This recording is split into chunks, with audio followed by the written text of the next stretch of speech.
بسم اللہ الرحمن الرحیم۔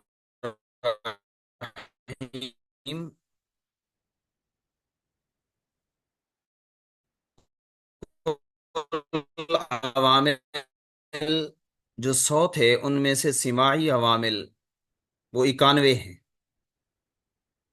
اور بعض نے ان کو 91 سے بھی بڑھانے کی کوشش کی ہے، بعض نے 90 شمار کیا۔ بہرحال اب یہ سماعی یا تو حروف ہوں گے یا اسماء ہوں گے یا افعال ہوں گے۔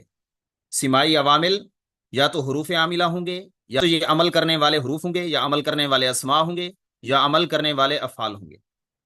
اگر یہ عمل کرنے والے افعال ہوں تو پھر ان کی 4 قسمیں ہیں، یا تو افعال قلوب ہوں گے، افعال ناقصہ ہوں گے، افعال مقاربہ ہوں گے، افعال مدح ضم ہوں گے۔ افعال کی 4 قسمیں ہیں، افعال عاملہ کی کل 4 قسمیں ہیں: افعال قلوب، افعال ناقصہ، افعال مقاربہ، افعال مدح ضم۔ اور اگر اسماء عاملہ ہوں تو پھر ان کی 3 قسمیں ہیں، یا تو اسماء شرطیہ جازمہ ہوں گے، یعنی اسماء شرطیہ جو جزم دینے والے ہوں، جیسے من، ما، ایو، مہما، حیثما وغیرہ، یا اسماء ناصبہ للنکرات ہوں گے، یعنی ایسے اسماء جو نکرے کو نصب دے رہے ہوں، جیسے ہم نے کم، قضا، کعین اور عقود الاعداد پڑھے، یعنی دہائیاں، اعداد کی دہائیاں، گنتی کی دہائیاں۔ نمبر 3، یا اسماء افعال ہوں گے، یعنی ہوں گے تو اسماء لیکن معنی فعل کا دیں گے، اور کبھی وہ امر کے معنی میں ہوتے ہیں اور کبھی ماضی کے معنی میں۔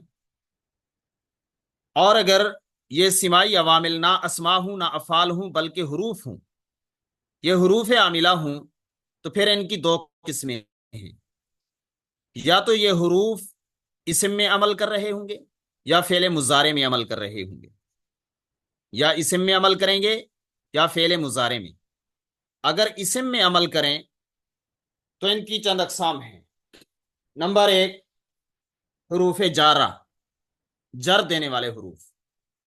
نمبر 2، حروف مشبہ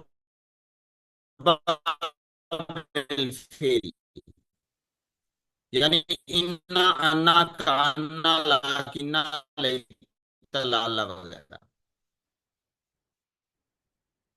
نمبر 3، ما اور لا جو مشابہ ہوں لیسا کے، اور لیسا والا عمل کریں۔ اور اس کے بعد ہے نمبر 4، واو بمعنی مع یا الا استثنائیہ، اور حروف ندا بھی اس کے ساتھ ہی ہیں۔ نمبر 5 اس کو نہ بنائیں، حروف ندا کو بھی ان کے ساتھ شمار کریں: واو بمعنی مع، الا استثنائیہ، حروف ندا۔ حروف ندا جو کہ 5 ہیں: یا، ایا، حیا، اے، حمزہ مفتوحہ۔ اور بعض لوگوں نے الا استثنائیہ کی جگہ لائے نفی جنس کو رکھا ہے، اور بعض نے بہرحال۔ اور اگر وہ حروف فعل مضارع میں عمل کر رہے ہوں تو پھر ان کی 2 قسمیں ہیں، یا تو وہ حروف نواسب ہوں گے، نصب دینے والے ہوں گے، زبر دینے والے ہوں گے، یا جوازم ہوں گے، جزم دینے والے ہوں گے۔ اگر وہ نواسب ہوں تو وہ 4 ہوتے ہیں، 4 نواسب ہیں: ان، لن، کے، اذن، ان، لن، کے، اذن۔ اور اگر جوازم ہوں تو جوازم یہ 5 ہیں: لم، لما، لام امر، لا نہیں، جو لکھنے میں پڑھنے میں لا آتا ہے، اردو میں ہم نے اس کو لا نہیں کہا۔ اور ان یعنی ان شرطیہ، یہ جوازم ہیں۔ حروف یا تو نواسب ہوں گے یا جوازم ہوں گے۔ نواسب 4 ہیں اور جوازم 5۔ اسم کے اندر عمل کرنے والے حروف وہ اس سے پہلے گزر چکے، حروف جارہ وغیرہ۔ یہ ہو گیا سماعی عوامل، ان کو 90 بھی شمار کیا گیا، 91 بھی شمار کیا گیا، 92 بھی شمار کیا گیا۔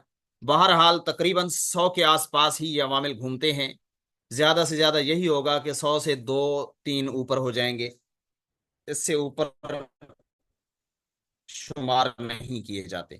ہاں البتہ جدید لوگوں نے، جدید نحات نے، اس دور کے لوگوں نے اسماء افعال بہت سارے دریافت کیے ہیں۔ انہوں نے کہا کہ کافی سارے الفاظ ایسے ہمیں ملتے ہیں جو اسماء افعال ہیں، یا تو فعل امر کے معنی میں ہیں، یا فعل ماضی کے معنی میں ہیں، یا فعل مضارع کے معنی میں ہیں۔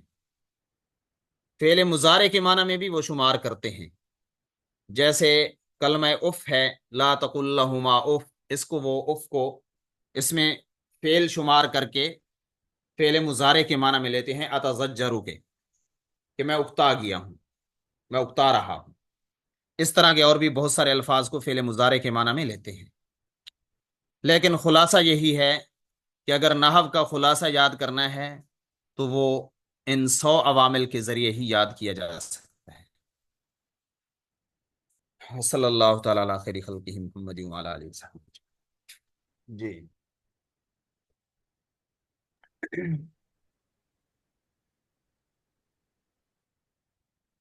ریکارڈنگ روکتے ہیں۔